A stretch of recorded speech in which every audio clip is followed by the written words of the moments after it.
Hello, students. This is Mr. Commerce, and who's with me today? Mommy, Ami is with me, and he's going to help me show you some of the assignments for the next couple of days. like Lego Star Wars Freemakers. Yeah, we're going to show you a scene from Lego Star Wars Freemakers, and we're going to help you on your individual film terms presentation by showing you a scene from that TV show, that cartoon. Now, I need to remind you that the Diction Visual Dictionary was due. If you open it up, quite a few people have not done it. I've explained it in class. We had a couple of work days, but you need to turn it in. 15 total words, total vocab words. 5 are academic words, and 5 are slang or niche words. Those are kind of like pop culture words. If you are super into video games, it could be words like try hard or noob. And then you have to have 5 words from another language. If you speak another language, teach us. If you don't speak another language, here is a list of foreign expressions that are very popular in English, and they show up in a lot of academic papers. Hubris is one of my favorite words. It's been all over the new Star Trek. Can Violet be quiet for right now? So hubris is up here. It means excessive pride. It's a Greek word. So if you look up hubris, for instance, on dictionary.com, this goes for vocab words or for foreign words. You look up hubris. If you just go straight to Google, you can even say the word or full word for you. It means excessive pride or self-confidence. And you can click down, and it tells you it comes from Greek, and it's in Greek tragedy, right? It's pride toward or defiance of the gods, okay? And then you can go down to dictionary.com. Language of origin is Greek. You go down here, and the language of origin is, like I said, Greek. Some words, for instance, one of my favorite words is solipsism. This would be a great vocab word. Solipsism. It's kind of like narcissism, but a little different. It's the theory that only your own mind or self exists, or that can be proved to exist. So a person that's really self-involved could be said to be solipsistic or egocentric. So solipsism comes from soli or solo, meaning self or alone, right? The language of origin, which you're required to do, right, for all of the words is Latin, okay? Solipsism is a noun, okay? And it just means self, and then ism just means, theory of, right? You click there. See how on dictionary.com you can click on everything and it takes you? Yep. It could be action words also, okay? All right. So you need all that information for each word. It's not that much if you look at it, right? So solipsism is the theory that only the self can be proven to exist, and then use it in a creative sentence, right? The narcissistic person really believed in solipsism, not just in principle, but in action, because they allowed the world to revolve around them, or they only thought about themselves. So, and then also have a picture, right? So do that for 5 academic words, 5 slang words, and 5 words and phrases. All right? The next assignment that needs to be done by the end of this week, okay? You need to turn in the extended break analysis.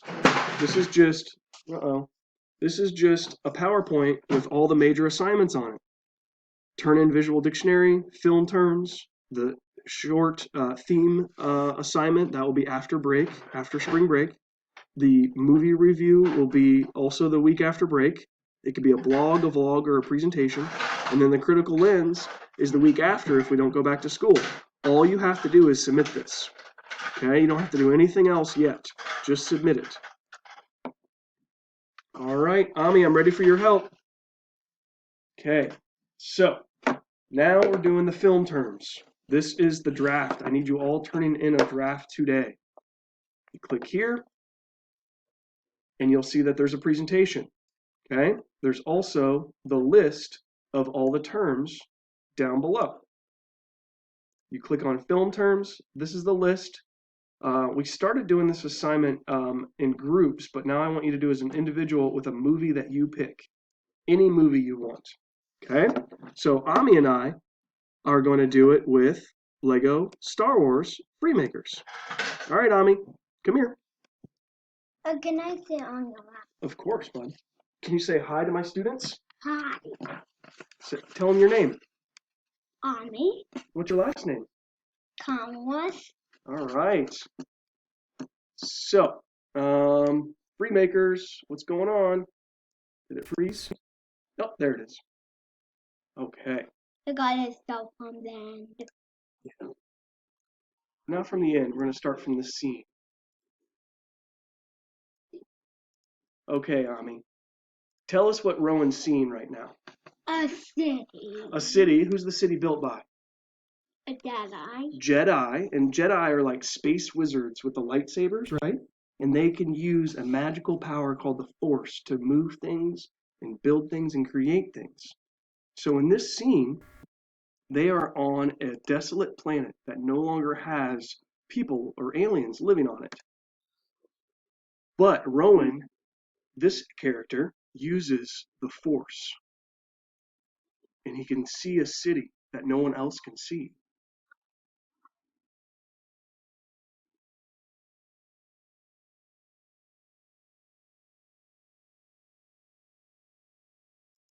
Now, only Rowan can see this scene, and only the audience can hear the chimes in the background. Okay? So if you look at your film terms, your job is to analyze 3 to 5 film terms used in one of your favorite TV shows or movies that you're going to watch over break. Now, the diegetic sounds that we hear are Rowan talking, right? The other characters can hear it. Some of the non-diegetic sounds we hear is the music in the background and the chimes. Rowan, I'm talking, Ami. Rowan the character can't actually hear those sounds, but the audience, the viewers of the TV show can hear them. An internal diegetic is when the character is talking to themselves. In this scene, he's not talking to himself, he's talking to the other characters, but he's describing something that they can't see because they are not a Jedi like him. They don't have the magical wizard powers to be able to see the ancient city that no longer exists. Now, we also saw a long shot. We saw a long shot of the whole city, and it gives you sort of a panoramic view of what the city is currently, and then what the city used to be using Rowan's special eyesight powers. We also see, we see some focus techniques here. I believe everything is in deep focus. You also see the camera zoom out. Even though this is a cartoon, there's still a camera zooming out. It's almost a dolly shot. The camera seems to be on wheels as it pans out. Watch this. If you imagine that the cartoon is actually being filmed by a camera person with a camera, they're actually pulling the camera back. And everything except the background way back here is in focus. So if you actually look at that, I guess that would be, it's a long shot because it's far away. Maybe it's not deep focus. Yeah, in the background it's kind of soft focus. Okay. And then it starts to dissolve here in a minute. Or maybe more fade. Let's see. So this is what the city used to look like. This is what Rowan sees with his Jedi mind powers.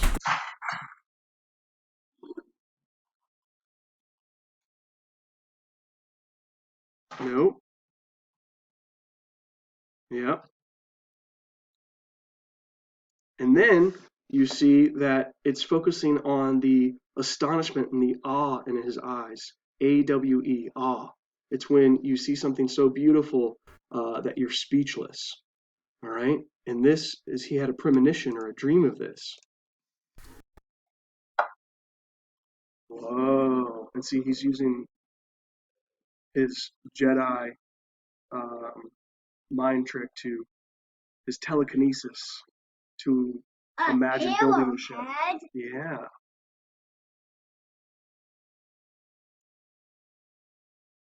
All right. Now, when it zoomed in on his face, right, that was a close-up shot, very close up, right? And his face to show you the awesome power of his Jedi imagination and his telekinesis and his ability to see the past. You see that on his face, and the director, the person who created this cartoon, uses the close-up shot to show that. Now, if you look at the presentation, what your job is to paraphrase what it means to do a close-up. This is what I was just doing. And then you infer the character traits. What's the character thinking? What the character is doing? And we'll focus on theme later, but the theme of Lego Star Wars is that a Jedi can use their imagination to change the world. So the theme, it may be a little cliche, but it is a kid show after all, is that, you know, imagination can change the world, right? Just using your mind and coming up with new ideas can create something beautiful. Now, he's playing with Legos over there. So you paraphrase the film term. The close-up shot, right, is when 80% of a subject or an object fills the frame. Okay, so that was the close-up shot there, right? I paraphrase this definition. You're just close in on his face, and what that does, I'm going to interpret how it shows something important about the character. It's showing you the character's expression, Rowan's sense of awe at the beauty of the former Jedi city and his ability to change the world with his powers. And I showed you a clip. What you could do is just take a screenshot of that, right? Screenshot. There should be a button, I don't know, above your 6 or your 7, right? Here's his face. I'm trying to get to it. Okay. Where did it go? His look of awe. Yeah, here's closing his eyes and appreciating and imagining it, right? And I would screenshot. Where is it? Here. Oh, why is that so hard to get to? There it is. And nope, it's at 21. 20. Okay. So I would go, for me, it's control print screen. Or no, it's this button and print screen. See how my screen flashed? I just took a screenshot of that, and I would copy and paste that screenshot into my presentation. Okay? A classmate of yours really explained diegetic sounds well in the group project, but that's what I'm looking for. I'm looking for you to take 3 to 5 terms, paraphrase them based on this chart, right? These definitions. Explain what it shows about the character or the plot or the movie in the TV show, and then image or short clip from your movie or TV show. I need a draft. Everyone to turn in a draft today. If you have any questions about this, let me know. I'm going to upload this video, and stay safe and smart. Talk to you later. Bye.